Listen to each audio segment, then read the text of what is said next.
A federal judge has blocked President Donald Trump's effort to ban foreign students from Harvard, a stunning escalation in his attacks on the institution.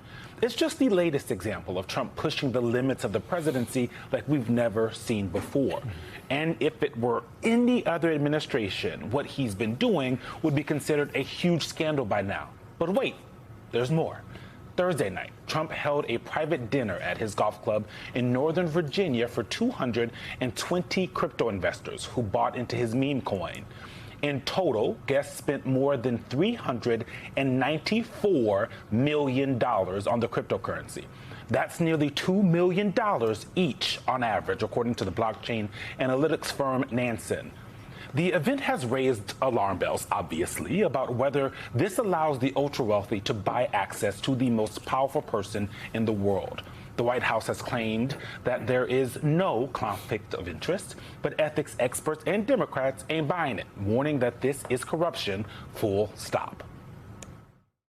Donald Trump is using the presidency of the United States to make himself richer through crypto, and he's doing it right out there in plain sight. President Trump is saying, open your wallet, hand me your money, and we'll consider the request that you have. This is the most corrupt White House in the history of the country.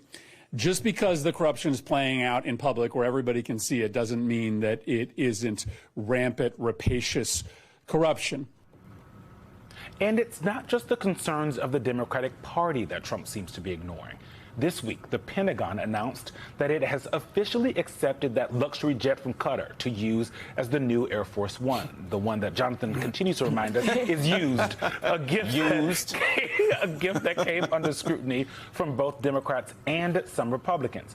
We should note that a source familiar with the matter told NBC that the deal is not yet finalized, nor have the legal issues been resolved. Joining us now is April Ryan, Washington bureau chief and White House correspondent for Black Press USA and host of The Tea with April on Substack, and Dan Coe, former deputy assistant to President Biden and host of the People's Cabinet podcast. Thank you both for joining us. A lot to get to. April, I want to start with you. I remember, you remember, we all remember when Jimmy Carter had to sell his peanut farm because of the possible conflict of interest. This is an entirely different world, and Donald Trump doesn't even care about the appearance of a conflict of interest, it seems. He doesn't care. It's in your face, Eugene. It is in your face. But not only you talk about Jimmy Carter selling a peanut farm, I think about other presidents who had to put their assets or their stocks, things like that nature, in a blind trust. This president is saying, hey, I can charge you for access. Come here for something that has no value. But what does this say to the American public? That I can see the president at any moment, but is it right? That's the question. Does it really bolster the American dollar? Does it bolster the office? But does it bolster his pocket? And what it looks like is it's bolstering his pocket. And the problem is, in this moment, Democrats are not in charge. They can scream all they want, and even Republicans, but they're not going to put him in the hot seat in this moment. So he knows that, and that's why it's so in your face. He's going against what is traditional, what other presidents have done by saying, hey, I want to be forthright. I'm going to put this stuff away. I mean, remember the first term, he didn't even want to acknowledge his taxes. So, I mean, we still ain't seeing it. It was a scandal, and deservedly so, and Hunter Biden's paintings were selling for six figures. That was ridiculous. It was absurd. Just like this is absolutely absurd. But that was quiet. Oh, it was quiet versus like. Well, no, they're like totally doing it. It was quiet unless you were in a lead out of the LA Art Gallery. But have we even seen a good list of all of these people who are the $2 million a pop crypto investors? No. Because it's a private gathering, and so Lamar we have Odom, no idea. former NBA basketball player, was there. Apparently, he tweeted about it. But other than that, not really. No, he was caught on tape, walking in with his umbrella. Exactly. The only person. Quite the contrary. We're seeing people come in wearing masks so that people don't identify them. Right. One of the person who we recognize the most was Justin Sun, who was most well known for buying a banana have for $6 million than eating it in front of people, right? And so at the same time in which he is barring foreign students from coming to this country, he's telling other foreign people, if you pay enough of my coin, I'll regale you at one of my country clubs. What message does that send to the country? You know, April, I mean, we were talking about the in-your-face nature of the president's corruption. Well, you know, I'm old enough to remember when, you know, remember, April, you were there. You were covering the White House during Bill Clinton. Wait a minute, if you're old enough and you're trying to bring me in, let's not get into age. We're not together. I'm so sorry. I am so sorry, April. But the point I'm trying to get to is you were covering the Clinton White House. Remember the whole Lincoln bedroom controversy and how hair on fire the Republicans were? Listen to Senator Blumenthal, what he had to say about Republicans this go round. He said this on Thursday. This story is about Donald Trump, but it's also about Republicans. It's about Republicans having no backbone or spine. It's about Republicans complicit in Donald Trump's corruption. I mean, April, where they at? Where are the Republicans?